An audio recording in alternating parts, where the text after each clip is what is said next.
Hi friends, welcome to Salem Padma சமையல். இன்னைக்கு நம்ம என்ன பார்க்க போறோம்னா கொஞ்சம் ஒரு ஹெல்த்தியான இட்லி பொடி பார்த்தீங்கன்னா வெத்தலையை வச்சு பண்ண போகிறோம். அது பார்த்தீங்கன்னா டிஃப்ரெண்ட் டேஸ்ட்டாக இருக்கும். வாங்க போய் பார்க்கலாம். அதுக்கு முன்னாடி நம்ம சேனல் இப்போ தான் புதுசாக பார்க்குறீங்கன்னா சப்ஸ்கிரைப் பண்ணிக்கோங்க, பக்கத்தில் பெல் பட்டனையும் கிளிக் பண்ணிக்கோங்க. இப்போ அதுக்கு பாருங்கள், நான் வந்து வெத்தலை வந்து இந்த மாதிரி 5 வெத்தலை எடுத்திருக்கேன். நல்லா கழுவிட்டு ட்ரை பண்ணி வச்சுருக்கேன். இப்போ இதை வந்து பார்த்திங்கன்னா இந்த காம்பு எடுத்துடலாம். இந்த மாதிரி காம்பு எடுத்துட்டு ரஃப்பாக இந்த மாதிரி பிச்சு எடுத்து வச்சுக்கலாம். இந்த மாதிரி எல்லா இடத்துலையும் பிச்சு எடுத்துக்கலாம். இப்போ பாருங்கள், நான் பேன் வச்சுருக்கேன். இப்போ இதில் நான் 1/2 கப் அளவுக்கு கடலைப்பருப்பு வச்சுருக்கேன்.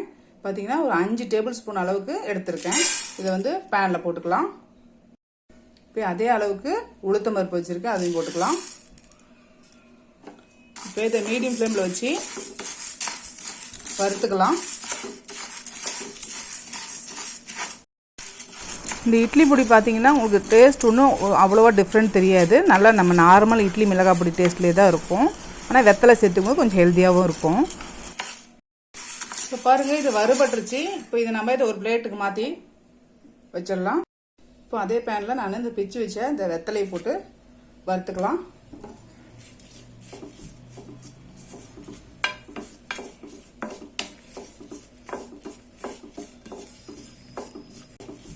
இந்த வெத்தலையை நிழலில் கொஞ்சம் காய வச்சு கூட நம்ம இந்த மாதிரி ஃப்ரை பண்ணி போட்டுக்கலாம். இப்போ வெத்தலை பாருங்கள் நல்லா வறுபட்டுருச்சு. இப்போ இதை ஸ்டவ் ஆஃப் பண்ணிவிட்டு இதையும் நம்ம அந்த பிளேட்டுக்கு மாற்றிக்கலாம். இப்போ இதில் நான் ஒரு 5 காஞ்ச மிளகாய் வச்சுருக்கேன். உங்கள் காரத்துக்கு தகுந்த மாதிரி போட்டுக்கோங்க. இது வந்து கொஞ்சம் நார்மலான காரமாக இருக்கும். இது லைட்டாக வறுத்துக்கலாம் இந்த மிளகாயை.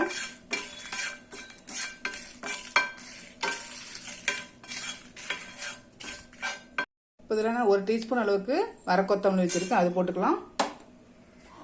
1 டீஸ்பூன் ஜீரகம், 1 டீஸ்பூன் மிளகு. இப்போ இதை லைட்டாக வறுத்துக்கலாம். இப்போ இது வறுபட்டுருச்சு. நான் 1 கொத்து அளவுக்கு கருவேப்பிலை வச்சுருக்கேன், அதையும் போட்டுடலாம்.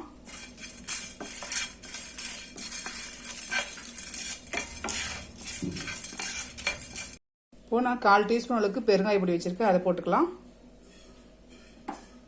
இப்போ உப்பு தேவையான அளவுக்கு போட்டுக்கலாம். நான் வந்து 1 டீஸ்பூன் அளவுக்கு போட்டு வச்சுருக்கேன்.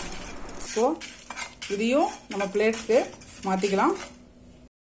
இப்போ நம்ம வறுத்த பொருள்லாம் பார்த்திங்கன்னா ஆறிடுச்சு. நம்ம இப்போ மிக்ஸி ஜாருக்கு மாற்றிக்கலாம்.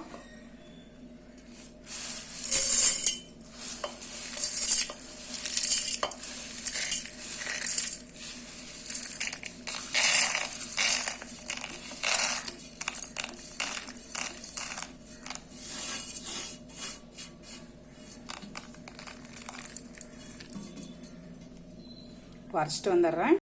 பாருங்கள், இந்த அளவுக்கு அரைச்சிட்டு வந்தால் ரொம்ப நைஸாகவும் இருக்கக்கூடாது.